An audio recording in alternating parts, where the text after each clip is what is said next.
Martin is here with his amazing deals. A very good morning to you, Martin Lewis. You have some important news about savings accounts, do you not? Well, yeah, of course. This has been a horrendous time for savers. UK interest rates are below their 325-year prior low. Savings interest is absolutely dismal right now. I've never known it to be worse. The only very small silver lining on the horizon is actually that we have a consistent top payer. And it comes from an interesting place. It comes from NS&I, which used to be called National Savings, which is the government-owned savings institution. And it's got the top 3 easy access accounts. Now, millions of people have their savings accounts in high street banks that are paying, well, nothing or 0.01%. Check yours now. You're almost certainly getting very, very little.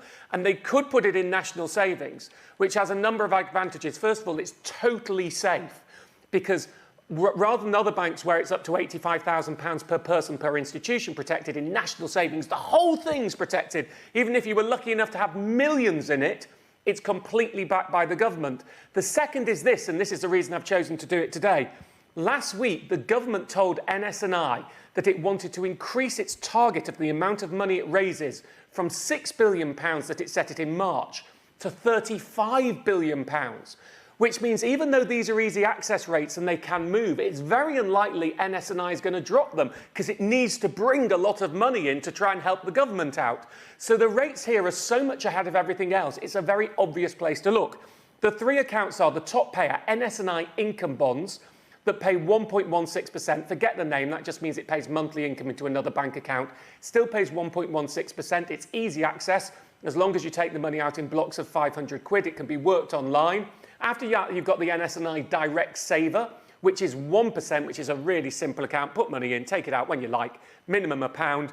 And then just below that, you've got the investment account, which is another easy access savings account, pays 0.8%, which is the same as the top normal account available out there, but that one can only be operated by post. So if you're looking for somewhere to save at the moment, you can get the best possible safety.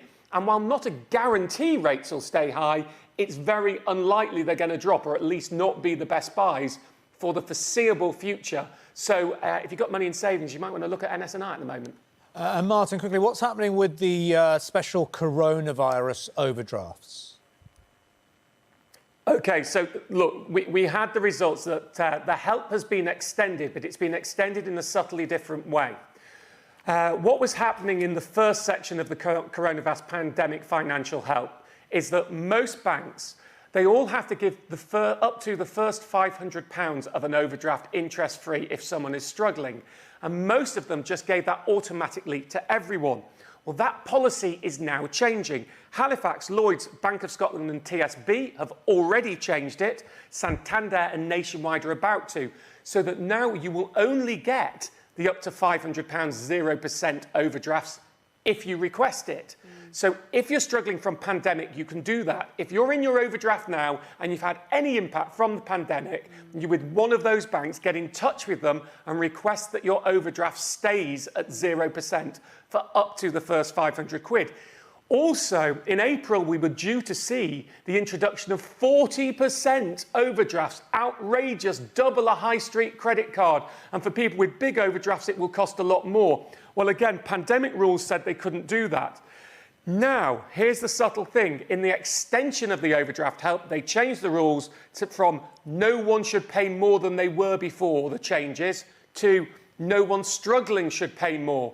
And we're seeing banks introduce those 40% overdrafts now. So again, if you're paying more than you were before April, because of that 40% overdraft, and you are impacted by the pandemic, get in touch with your bank and say, you can't do that. I want to pay no more than I was before. But you have to monitor this now. That big pandemic blanket help is changing. It's now targeted help. It's only for those who are struggling. If you're in overdraft, look at this and look at it urgently. OK, take control is what you're saying. We've got a minute left. Have you got any quick deals for us as well, Martin? Yeah, I've got loads. Let's do probably the most important one. If you've been working from home and you've had extra expenses on the back, such as heating or electricity, you are allowed to claim. You're allowed to effectively get £6 a month of your salary tax-free. It's working from home basis, and you don't need to provide receipts as long as you're not claiming more than £6 a month. It's about filling in the P87 form. There's more help available online, so do read it because it's a bit more complex. MOTs start again on the 1st of August. If your MOT is due England, Scotland, Wales on the 1st of August, then you have to have an MOT just like normal. Okay. If it was due before, let's say the 24th of July, you add 6 months automatically and don't have to do anything. Leave it there. Zip, go, programme's over, bye-bye, thank you. Perfect. And you can see more of his deals on itv.com/GMB.